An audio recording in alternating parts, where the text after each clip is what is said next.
All wings report in. HouseDog, standing by. Mother Goose, standing by. Lowtech Tuck, standing by. Lock S-foils in attack position. Animal Squadron ready for battle.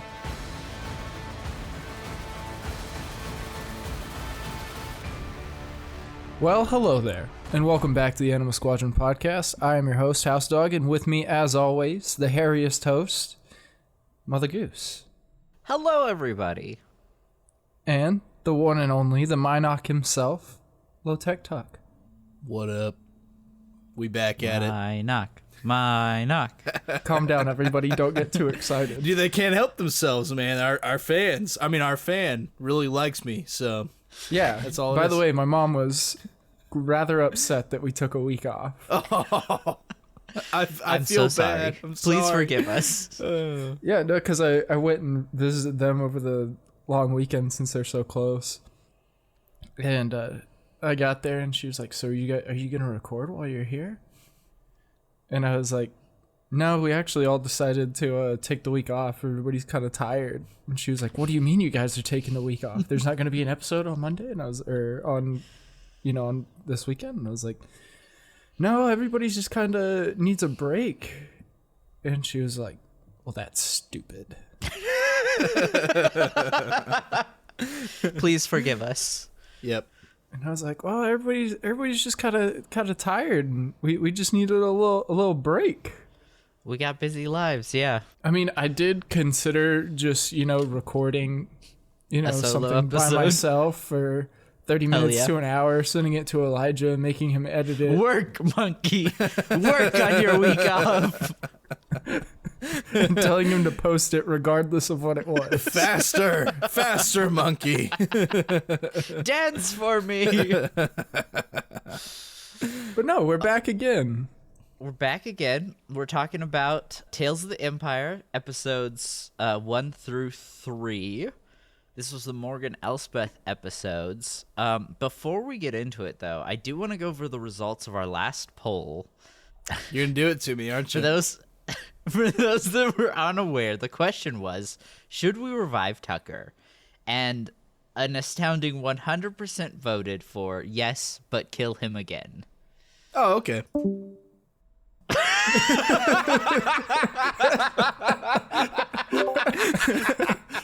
Did I make my point?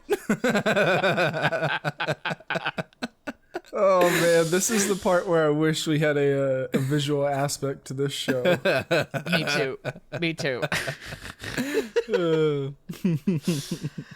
Oh, that's too... Tucker, you're too funny.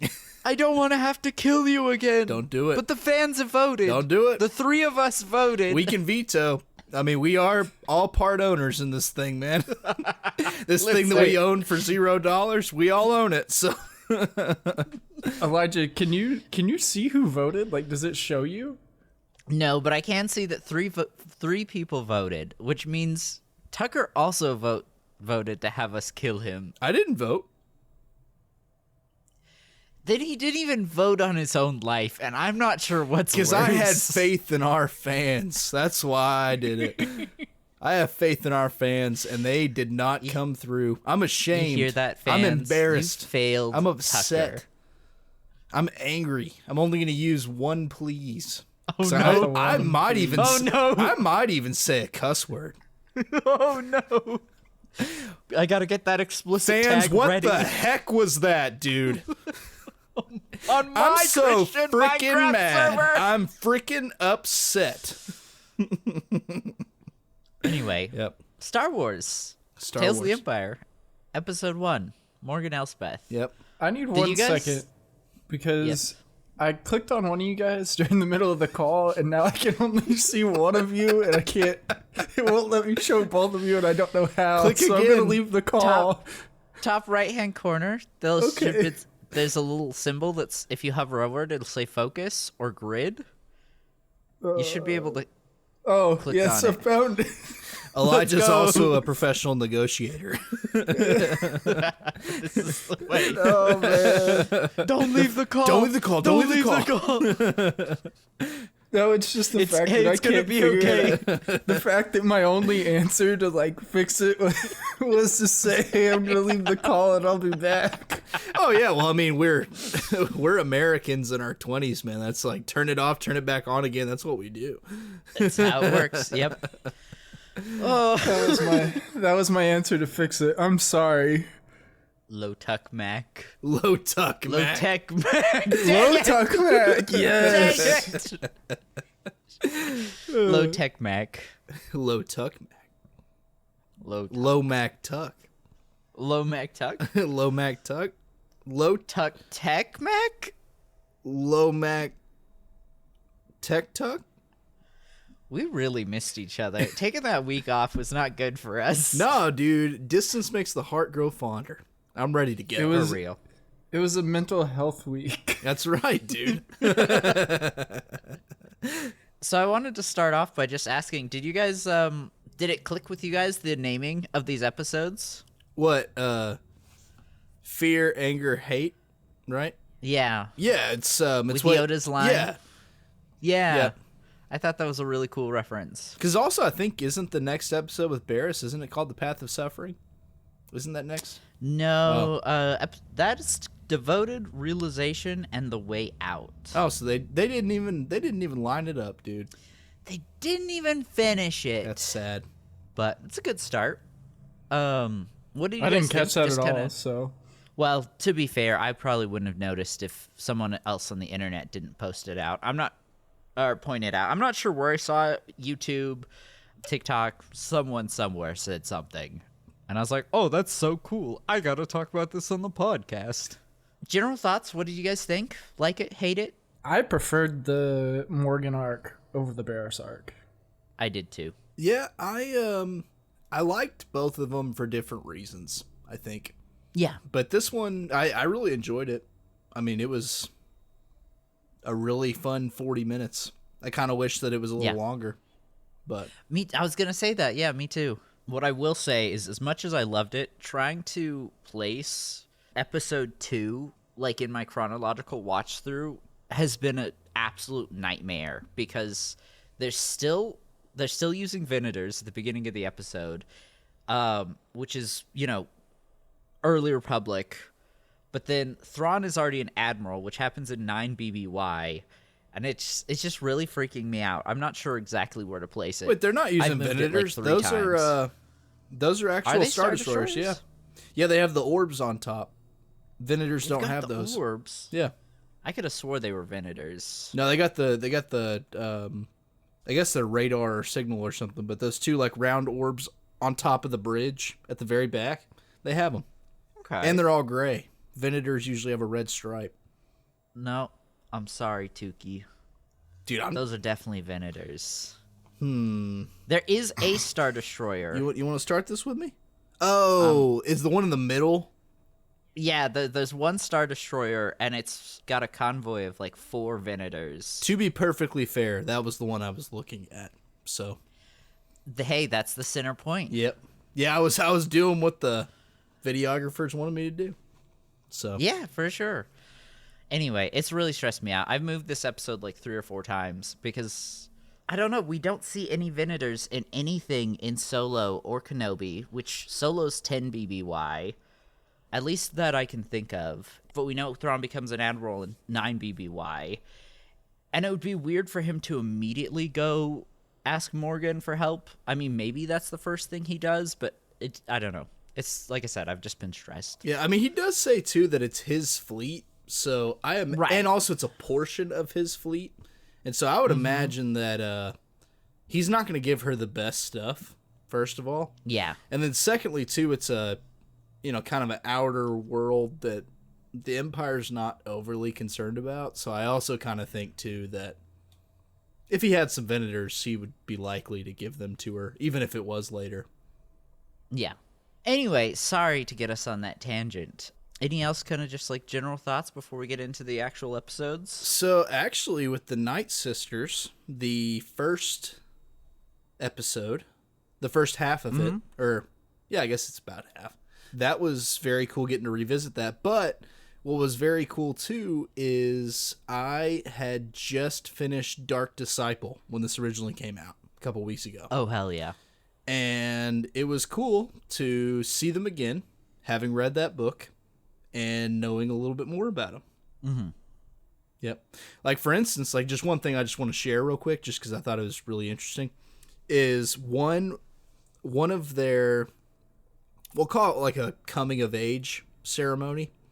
Like something that they would do as like kind of a final test to make sure that you both have magic, are smart with it, and you're tough, is you have to face this monster in, like, inside Dathomir. There's a cave with water in it, and I forget what they call this monster, but it shapeshifts into different things. It's based off of fear. And Like, what are they? The Bogarts from Harry Potter? except for this is Like, it turns into it. except for this is a giant water creature. Yeah. And you're swimming with it, and your job is you have to get it out of the water, fight it, and get it to submit. Hell yeah. And so, like, in Dark Disciple, like, one of the Ventress is talking, and, like, one of her sisters, like, it turned into, like, a squid kind of thing for her. I think for Ventress, it was a big shark kind of thing.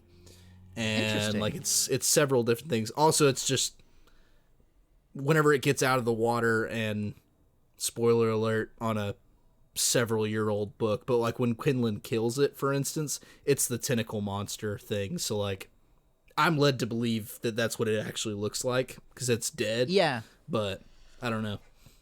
For sure. Yep. I just thought that was interesting lore. Yeah, definitely.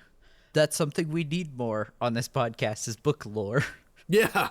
Yeah, and honestly, too, that's another thing. If y'all haven't read Dark Disciple and you like Clone Wars, read it. Yeah. Read it. I Honestly, one of want my to. favorite books. And I read it, like, only a few weeks ago.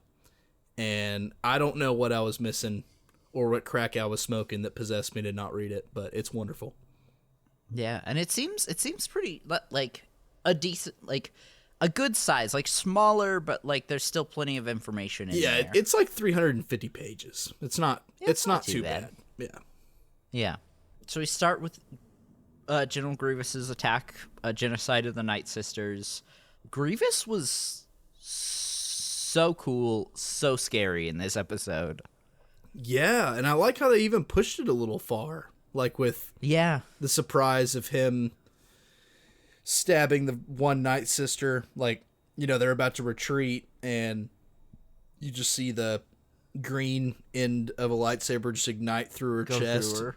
And then Yeah. with Morgan's mom, you actually, I mean, they don't show the top half of her body, but, you know, you're assumed that she's at the very least dismembered. Yeah. And, you know, there's some pretty significant violence in this show that I didn't this expect. episode? Yeah. But it made Yeah. Grievous very scary.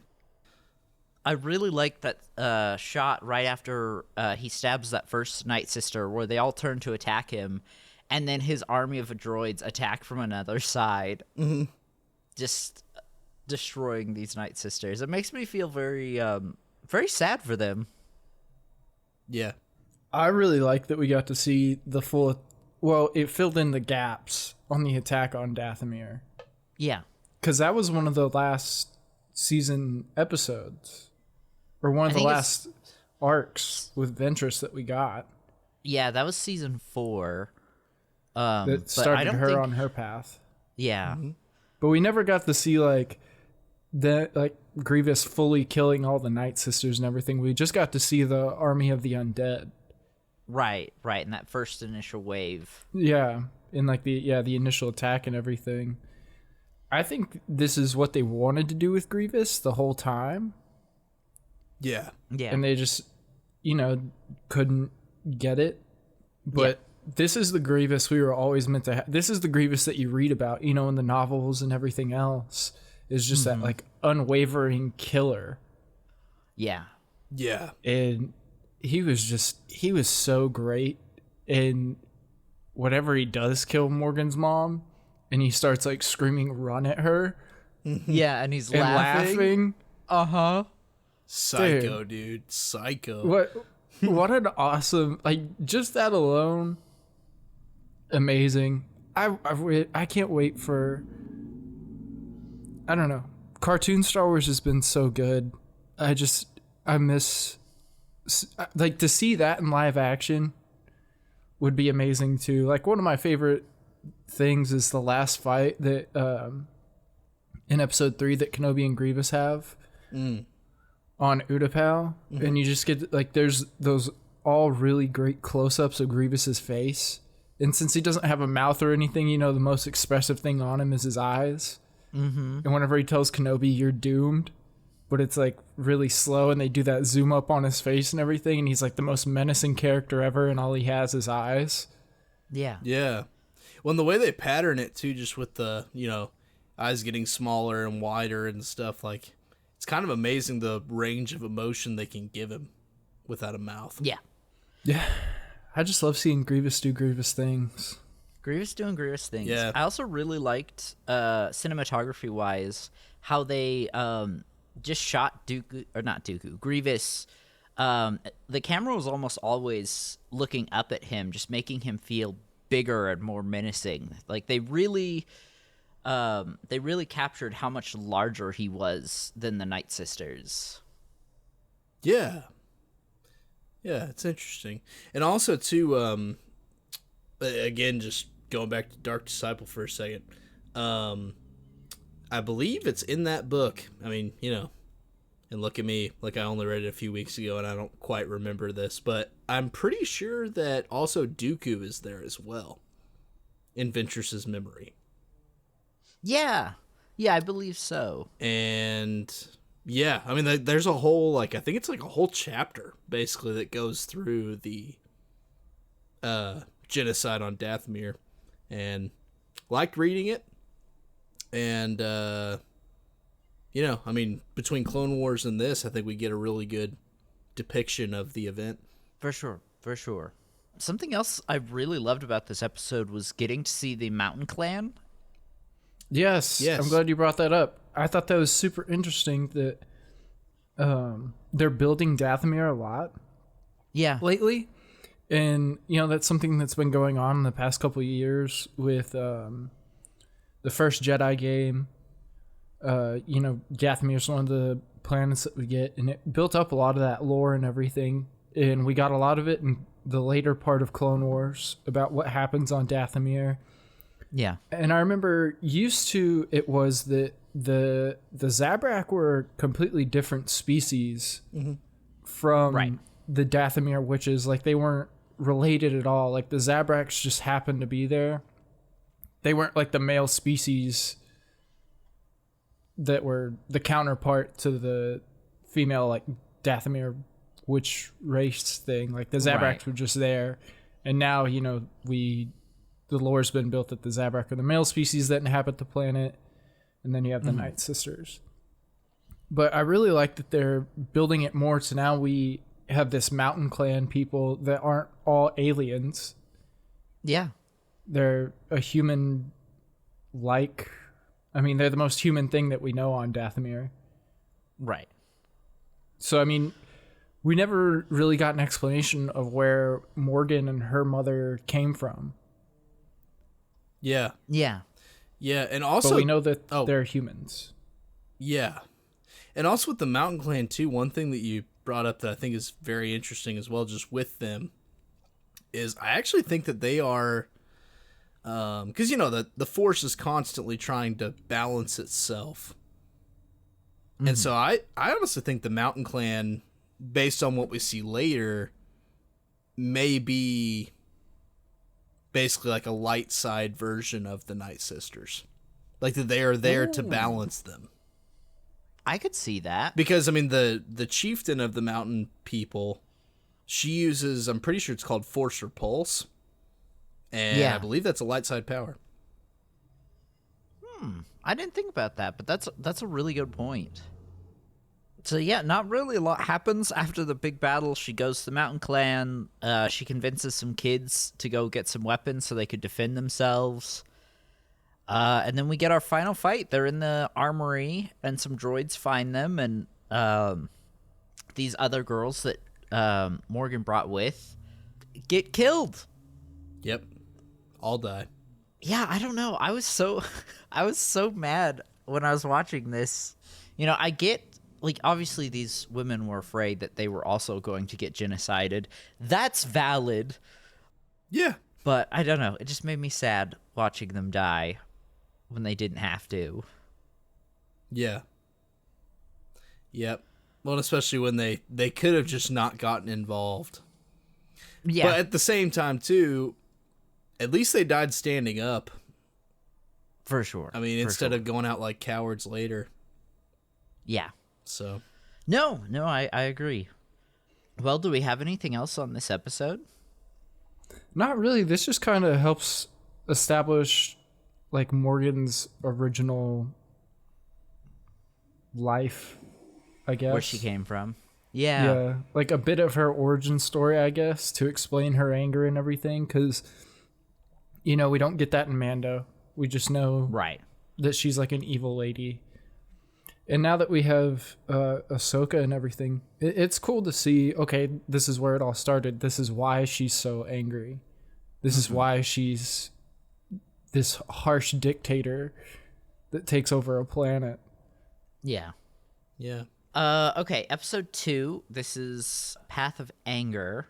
Starts out with her trying to pitch the TIE, I believe TIE Defender, right? Is that Yeah, what the TIE Defender called? project. Which was a huge part of Rebels. Yeah, that's when I knew we were getting Thrawn. Yeah? Yeah, because Thrawn takes the TIE Defender project, and at the same time, he's trying to get the TIE Defender project funded. Right. He's competing with Project Stardust, Yeah. which I've a little bit into the third Thrawn book, the new Thrawn series, not the old ones. Yeah, and it talks about the TIE Defender project and everything. And it's like you were talking about earlier, Elijah. Sometimes it's really hard to pinpoint when these episodes or when these books happen. Because in the book, in this third book right now, they're discussing like the TIE Defender project, and it's already the TIE Defender like production base is already on Lothal and everything, and Thrawn's doing all these things, and Krennic is in the book as well. Yeah. Mm-hmm. And it's very interesting, but I'm trying to place the timeline in my head, trying to figure out when this is. And they actually do a pretty good job in the book. Hera is captured right now by Thrawn. Okay, during those episodes of Rebels. Yeah, so you can at least pinpoint it there. I like that they did that in this book because you can point to it and say, okay, I know what's going on here and when this is taking place, which was nice because it kind of helps establish that timeline. Yeah. Which is something that's hard to do with these Tales of the Jedi, Tales of the Empire episodes. Mm-hmm. It's like the Ahsoka one, where Obi-Wan hairstyle doesn't. Yes, it's the Attack of the Clones hairstyle. It bothers me so much. They didn't have to do that. Yeah, and it's already been established that like Ahsoka's been around for a little bit, and it's like, but in the Clone Wars movie, Obi-Wan had his Episode 3 hair. This doesn't. Dave did that specifically to piss us off. Yeah, I'm sure it was Dave. Yeah. Go after our Lord and Savior Dave right now, Elijah, please. Listen, I love Dave, but he makes mistakes sometimes. Yeah, executive producer also means executive producer of hair. Exactly. I just can't believe that Elijah is blaspheming right now. He could have. Listen, that nobody stepped in and was like, hey, Dave, this hairstyle's wrong. I'm surprised that a blaster bolt doesn't come through the sky right now and just fry you. Strike me down, Dave. Dude, you don't have the high ground. You don't have the high ground. I would not say that. That's not smart. That's not smart. Done. You're going to smell like hot dog by the end of this if you're not careful. Anyway, I feel like this episode was a little more basic. She pitches it. She meets Pelion. She goes back to her village. My one real critique of this episode is how quickly the villagers turn on her. Like they're like, "Oh, hey, did it work out?" And she's like, "No." And they're like, "Okay, cool. We hate you now. You're bad." Yeah, I think they just didn't have time. Yeah. No, I completely agree. But it did feel rushed. Well, it's not only that, but like they kind of established that with the dialogue and everything that she's been on this planet for a minute. For a while. Yeah, for sure. And she obviously sold them on the idea of like, hey, I'm going to come in, be the governor of your planet, and I'm going to make everything better. We're going to thrive.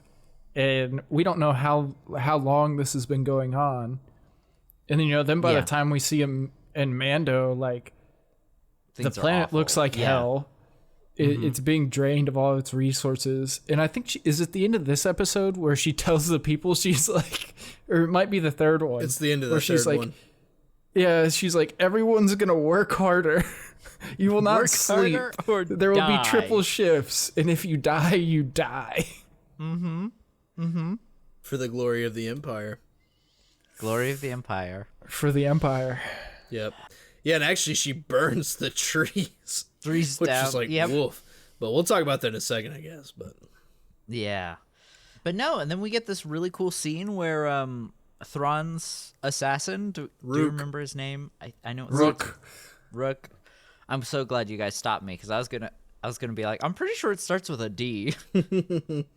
Duke. It was Duke. Yes, another character. For the trash can. I really like this fight. Yeah. Also, I like, too, how in the beginning of it, she actually taps her spear on the ground just like she does before she fights Ahsoka in Mandalorian. Yeah, really nice little detail. Yeah. And then Thrawn shows up and is just like, I'm just testing you. It's just a silly little game sending an assassin Oh, wait, no. out after you. Pelion shows up first. Oh, yeah, you're right. Yeah, well, and actually, who is Pelion, Mac? Do you know? Who is Pelion? I think he's in the books.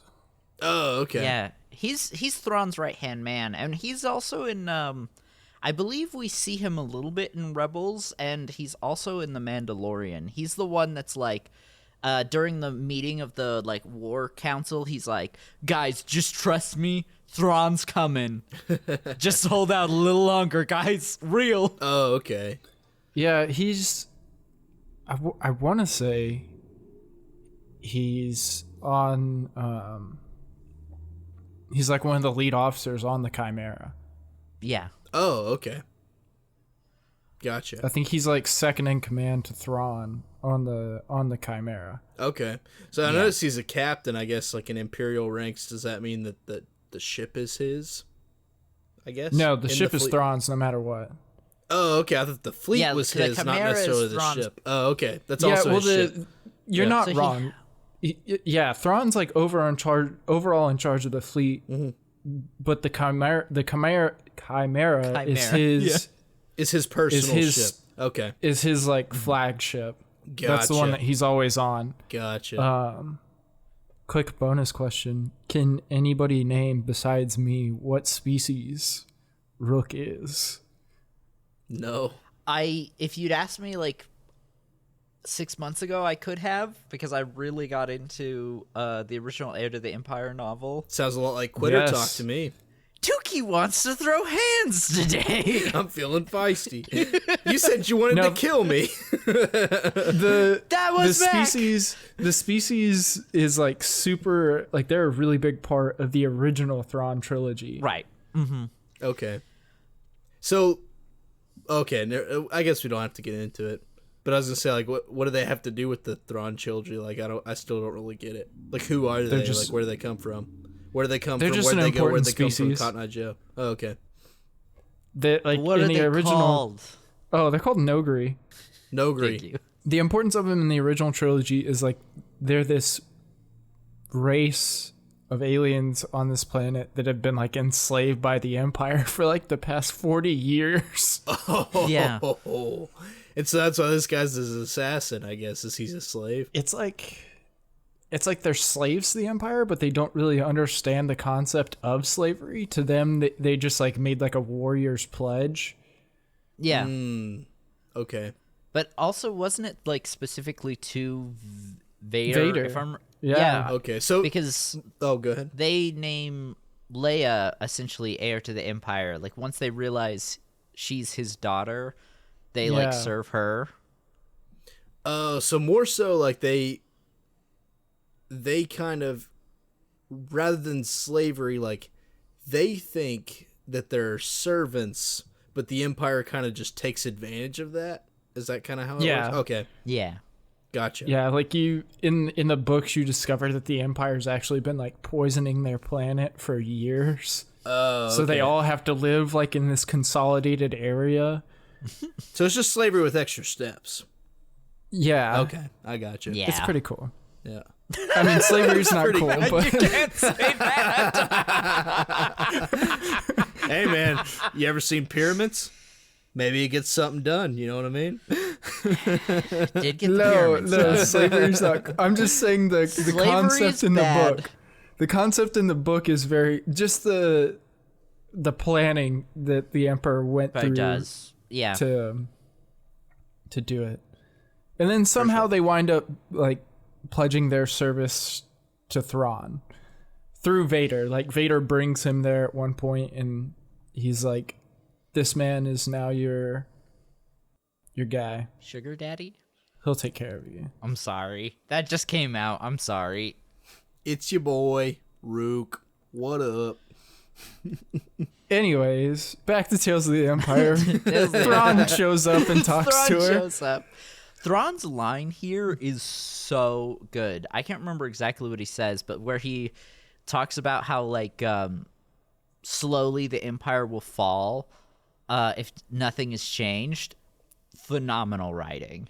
Well, I mean, even with the new Thrawn trilogy, like when Thrawn shows up, he's like, yeah, my people cast me out and I just kind of need somewhere to be. Can I hang with you guys? But really, like the entire time, he's kept in contact with the Chiss Ascendancy, and they actually like sent him to figure out what the Empire's doing because they're living out on the edges of the wild space trying to fight the Grisk and get a hold of them. Yeah. And I don't know, Thrawn's a genius. And like I said, I haven't finished the third book of the new trilogy. Spoilers. He dies. Okay. Everyone dies, according to Elijah.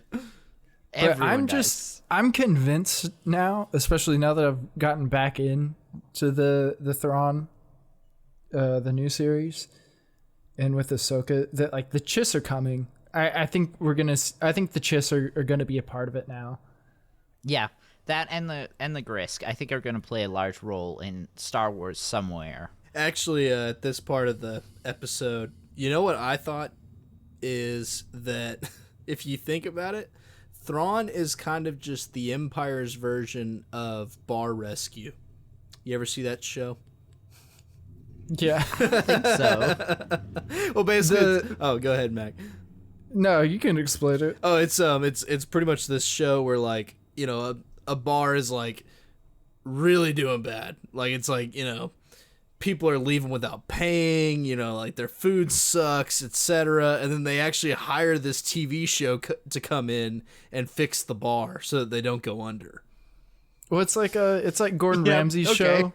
You've seen? Yeah. Have you ever seen Gordon Ramsay? Kitchen Rescue, right? Is that Yeah, what it's called? Kitchen same Nightmares idea. or whatever. Same Yeah. idea, yeah. Same idea, just a different guy. Yeah. Gotcha. Yeah, but no, I think that seems about right. He's just in here trying to fix the Empire. Yeah, he's like, dude, this is messed up.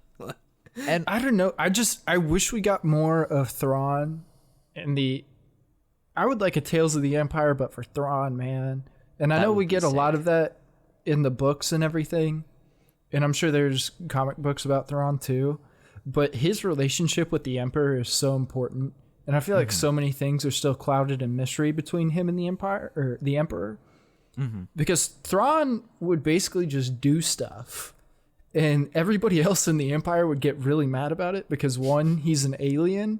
And two, because as soon as somebody, and it happens every single time in the books, I think even the original series. But Thrawn would get questioned by somebody, and his immediate answer would just be like, "The Emperor said I could," and that was it, man. Like that's all Thrawn ever did was he just did whatever he wanted. Yeah, that he was like, "Sheev told me I could do this." My main man. That dang Sheev. Sneaky Sheev. And then he just goes back and forth to Coruscant sometimes, and it's cool in the books because you'll get some of the conversation that he has with the Emperor, and then the book will just go on and it'll be like, and they went into a deep sanctum in the palace, and then it's like chapter 10. Oh, that's crazy. That's a crazy idea. I like that. That's yeah, like even the reader doesn't get to know the full conversation that Thrawn and the Emperor have. That's awesome. I like that a lot. That's great writing. It's cool, Yeah. for sure. Sneaky. I want to know what Thrawn and the Emperor talk about so bad. Yeah. Well, are we ready to move on to episode 3? Sure. Might as well. All right, this is Path of Hate. Starts with a New Republic senator coming in and seeing the state of this village. What's her It's name? not good. Blue Lady. How about Nadura? Nadura. And also, she's Wait. not a senator. Nadura. See, now I can cut out all of that, and you ask was her name, and I'll just. She's also not a senator, Elijah. Ambassador. She's a representative. Representative. She's a lady who should be treated with respect. Also, too, you don't know if her alien species has male or female. I think you're being kind of bigoted, Elijah. Was she My not a bad. Pantoran? My bad No. for wanting to respect her. No, she's not. So they've got like their skin's more of like a blue-green, and they're not quite humanoid like the Pantorans. And then also I noticed too that they have like holes for ears and like the back right and left thirds of their head. Yeah, they also have weird hands. They do. Like webbed, six-fingered hands. Kind of looks like mittens, like old school mittens. Yeah. I need to see her. But yeah, Nadura. It's Nadura, Nadura. Pretty sure. I really like how this episode is just paced, because it's really slow as she's like walking through the town, talking to some of the villagers. It doesn't immediately go to her conversation with Morgan. Yeah, and also I like how her and Wing are like old friends, and that like she had left before, and so she kind of knew what was going on, but she didn't realize how bad it was. I thought that was really a really good point for the story. We might see her in episode 2. We for sure see someone of her species in episode 2, like just in the crowd, but I wasn't entirely sure if that was her or not. I didn't see the background there. I'm not sure.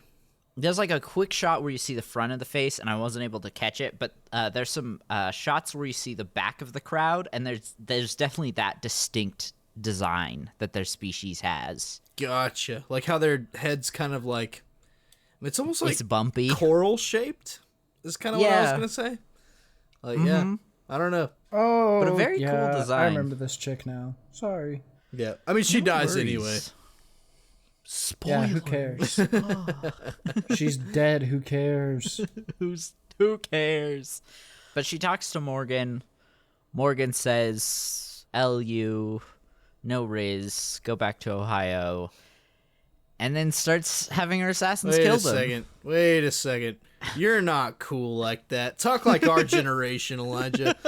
What are you doing? You guys, talking like one of we these are- whippersnappers? What are you doing? So we are Elijah's- Gen Z. This is our generation. No, it's not. Elijah's right. She is credited on Wikipedia of being in the path of anger. I do wish they would have made it a little more clear she was in there. There's not really much on her. Even on Wikipedia, like no species name or anything. Her death date is also up in the air. It says between 5 ABY and 9 ABY. Yeah. So people aren't even sure. Kind of like that. I mean, Wikipedia is a fan based run website, just like Wikipedia. So Right. We don't know exactly when this takes place. I believe it takes Just jump- place pretty close to Mandalorian. Just Yeah. based on the forest being freshly burned, and then also to the distress signals. There's 2 of them, and then also Bo-Katan answers one of them. Yes, so I believe this takes place between episodes 11 and 12 of season 2. Episode 13 is where we actually go. That's the Jedi where Mando goes back to this village. It had to have been before episode 12 because Bo-Katan has already responded and sent Ahsoka there, if that makes sense. So that's where I put it on my chronological watch through, is between episodes 11 and 12. Yeah, but that at that point in Mandalorian, though, isn't that 9 ABY? Isn't that when that happens? Yeah, or that's when it starts. Dave and John are very loosey-goosey with the timeline of the Mandalorian seasons. Well, I mean, it's not done yet, so I get their point. They want to nail all that down first, yep. For sure. But yeah, Morgan just slaughters her guards. Yep. Or Nadara's guards, blows up her ship, and sets the forest on fire because she can, because she was in a silly, goofy mood. I oftentimes burn forests down whenever I decide that I'm not happy. Yeah, I mean, personally, as a child, other people really liked Smokey and what he said, but I decided to rebel against Smokey. I burned down forests because I hate Smokey the Bear. Is that what you're saying? What I said is, only you can prevent forest fires. You're right. See, And I'm not gonna very prevent hard to believe. Yeah, you're Because- so right. Tucker is fire safety Tuck. Dude, I have seriously like probably 4 or 5 smoke detectors in my like 750 square foot house. I have for one in you, like Tucker. every room. Good for you. Keeping you And also my wifey safe. dad, who's a former fire marshal, came and set them up. So I mean, Hell yeah. I do love me some fire safety. You do have that right. But still, I didn't listen to Smokey. I'm cool in other ways. See, Mac, he likes setting forests on fire, not his house. Exactly. There's a big difference. Also, Right. I play with matches. I use them to light candles all the time. And that's pretty dangerous. So dangerous. That's what I'm saying. So I'm actually a pretty cool guy once you get to know me. Guys, my anxiety can't handle candles. Like, I have several candles, but, like, just the thought of, what if I leave one of them on and start a fire in my house? I just emotionally cannot handle candles. You want to know some fire safety tips? Mm-hmm. So, and you feel free to let this in, dude. I'll let our listeners listen to this too. I'm cool with it. What you can do is with a candle. Do you like what kind of oven you got? You got like one with like a stovetop? You got like an electric stovetop? Yeah. Yeah. So you could just put the candle like about midway on that stovetop and then light it. Okay. Because that's like a perfectly safe area. Don't leave the house. I mean, make sure you blow that out before you leave the house for sure. But it could stay there and it's not gonna, I mean, unless you like picked it up, carried it over to the ground, and then dropped it, it's not gonna start a fire. I do be having cats that like to knock things off of tables. But that's why you put it in the middle of the stove and it would be a lot harder to knock over for the cat. I That's just fair. know what we're That's getting fair. Elijah for Christmas this year. Tons of candles. Flamethrower. Tons of No, candles and a Tons of flamethrower. candles. Hey, I may not burn them, but I'll open them up every once in a while, give them a little sniff. I think I'm just going to send you a candle every day for the next year. Sign him up for like one of those subscription services where they send like a candle of the week or whatever. Yeah, Candle of the Month Club. Elijah's joining. I love it. I'm gonna be those will go with me forever. I'll be too emotionally attached. I'll be like, Mookie sent me this. I can't get rid of them. And then we'll light them on fire whenever I get there. We'll just burn them all at once Safely in a well-ventilated area. Yeah, we will. in the forest during drought season. Hey, you know what? That's safe and well-ventilated. There's air everywhere in the forest. You're good to go. Yes, to feed the flame. I meant safe for the flame, not safe for us. But yeah, I mean, did you guys have any other thoughts on this episode? I've like out of all of 3, I think was my least favorite. Not that it was bad. I just feel like it was okay. It felt like rushed. Yeah. In a way to me. Because, like I said, first episode, you get her childhood, like why Morgan becomes so angry. The second episode, you get, okay, this is how she gets into With the Thrawn. Empire. Yeah. This is how she winds up there. This is why she is so important to the Empire. And honestly, like what she gives to the Empire, like I thought it was really cool that she was the one that came up with the TIE Defender. Mm-hmm. Because we never really knew where it came from. It was just like, in Rebels, it's just like, okay, TIE Defender's here, which the last time I remember seeing a TIE Defender before Rebels was Battlefront 2, the video game, the original.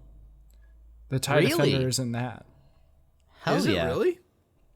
I'm pretty sure if it's not Battlefront 2, then it might have been the Battlefront game.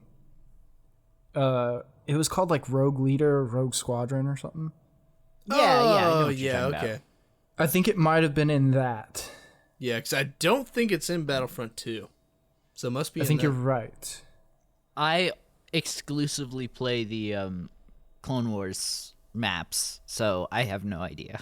Oh, I see what you mean. Yeah. Oh, the faction wise. Yeah.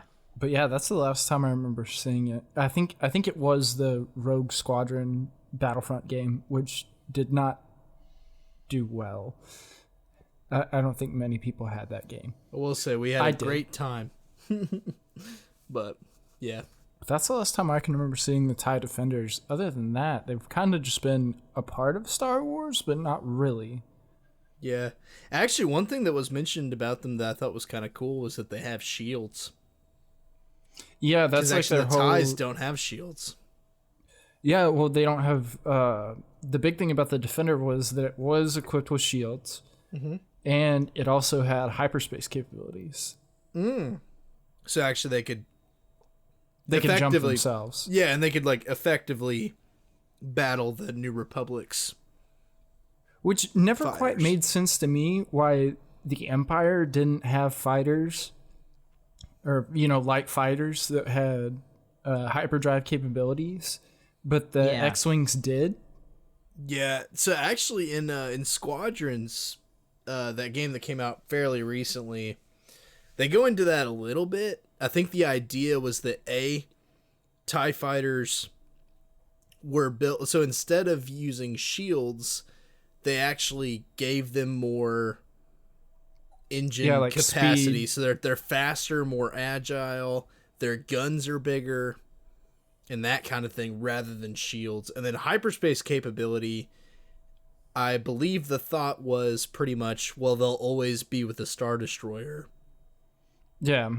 or a base, so don't worry about it. And also, too, I think the Empire can afford to lose a lot more troops than the Rebels could. So I think the Rebels were a lot more careful to make sure that stuff is able to jump and things like that. Because the Empire, honestly, if you got lost or you were killed, I don't really think they cared that much. Yeah, but we know they definitely had the capability because Vader's ship, his TIE Advanced fighter, that was a variant of the TIE Bomber, it had hyperdrive capabilities.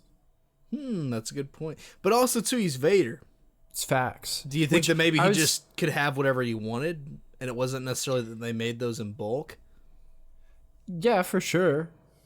But one thing I thought about the other day is, like, Sith ships are so much cooler. Oh, yeah. Yeah. Like, Yeah. I think one of my favorite ships these days would have to be Darth Maul's. Yeah. episode That's a really 1. good one. Yep. I like his a lot. Okay, boys, I found it. Star Wars TIE Fighter was its first appearance, released July 20th, 1994. It's older than Nice. us, boys. That's awesome. And then I think the one you were referencing, Mac, was Star Wars Battlefront Renegade Squadron. Yeah. It had a really weird storyline. At one point, you fight IG-88. That's just called gold. Interesting. That would be cool. This game was not very well made. I had it on the PSP, if that tells you anything. Gotcha. Yep. PSP, that's the only platform it released on. Oh, well then that would make sense why I only had it on that. Yeah, it wasn't a bad game. It was a great game. It was a lot of fun, but I think if I played it today, I'd be like, this is hot garbage. That's fair. Anyway, what else you guys got? What other thoughts are inside those beautiful brains of yours? I don't know. Tucker and I have just kind of been talking about TIE Defenders for the past 10 minutes. Yeah, I mean, Oh, yeah. you know, I will say to our credit, we did, talk a lot about what's only Relevant to 35 Tales of the minutes, like 35 minutes of screen time. So, I mean, Yeah. like, I don't really know what else to say, to be honest with you. I mean, I think this story, while good, and I appreciated it, and it was well animated, well executed, all that stuff, I just don't know what else to really talk about. To say. Yeah. Yeah, no, for sure. So between this Tales of the Empire Season 1 and Tales of the Jedi, which one are you taking? Jedi. I'm going to go with Empire. I'm with Tuck. Sorry, Elijah. That's fair. Like I said, I think Dooku's is the best out of the 4 mini arcs. And that's why. But Empire is just more consistent. I feel like both arcs are really good. Like, I'd put it Dooku, Morgan, Barriss, Ahsoka in terms of the arcs. I'm very surprised. Mac, you see what College Boy is doing to us? He's talking about production and big words like that. He's trying to confuse us. That's what I think he's doing. Your fancy words don't mess with me. Yeah, you can't tell us nothing, College Boy. I mean, out of the 3 of us, I'm technically the least educated, so... Hey, man, I only have 24 months of school. I'm not too far ahead there. And also Tuck, not even a your, standard classroom kind of thing. What's your order for the four arcs of the 2 I would Tales? say Dooku, Morgan, Ahsoka, Barriss. Interesting. I think I've got the same order as Tuck. Really? Yeah. Yeah, I didn't even like Ahsoka's arc that much, but I liked it better than Barriss's. And Yeah, and I actually, just I feel feel like- different about that. I would say I actually enjoyed Ahsoka and Barriss's arcs as well. I think that is one thing that it does show how good each of these arcs is. It's a hard choice for me, but what I would say is that I happen to like the Clone Wars era more than I do like Inquisitors and stuff. Yeah. But also, too, Morgan's was just that good that it deserves number 2. But Ahsoka, I like the era more than I did Barriss's, even though Barriss was also a good story. I really enjoyed the Ahsoka episodes. I just feel like they're just individual episodes that kind of fill out her story as a whole more, instead of the other 3 arcs just feel like it can like an actual arc for the characters. But also, what's the job of these episodes and Tales of? I mean, I think that all of it is just filling in gaps, but Ahsoka, we just get significantly more screen time than anyone else. Yeah, for sure. And so I think there's less to fill in. And so they have to It's been a spread it out. very Ahsoka saturated environment for the past couple of years. Yeah, I agree. And truth be told, like, As I it should do be. hope they tone it down a little bit, to be real with Did you not hear him? No, I did. I was just continuing my point. You were just continuing. I was just You don't not gonna care? get. I just was not gonna get stopped. Yep, I was just gonna keep going. Good for you, Tucker. I like You're it. a man of principles. That's right. Oh, okay. Well, we'll be back probably next week What's the question this Probably week, all Elijah? three of us. I think question of the week. I'll ask the audience our question, what their ranking of the 4 arcs are, Also, too, and then if this better just be yes or no, but ask them, should Tuck die? And that's it. Just yes or no. In real life. I want to see what they say. IRL. I just want a truthful answer. No caveats, just yes or no. yes or no, no, yes, but we'll revive him. Nope, just yes or Yes. no. Just should I die? Should Tucker actually die IRL? Should we kill Tucker live on the podcast? His fate is in your hands, listeners. All I have to If say, we get enough votes, we'll let you choose the method. all I have to say is that please use nice, elegant weaponry to kill me. If you use like a sharpened stick or something stupid, I'm gonna haunt you. You quit it. Rusty guillotine. At least A use blunt something spork. cool. A blunt sport. No, that's not cool. 1,000 spork slaps. 1,000 sport. Not And even you the know, pointy if he end, just- survives at that point, he deserved it. But yes, if you want to be a part of this conversation, you can email us at animalsquadron@gmail.com. Again, that is animalsquadron@gmail.com. And if you could leave us a review, that would be awesome. For the Animal Squadron, this has been Mother Goose. and Lowtech Tuck. And me. Goodbye.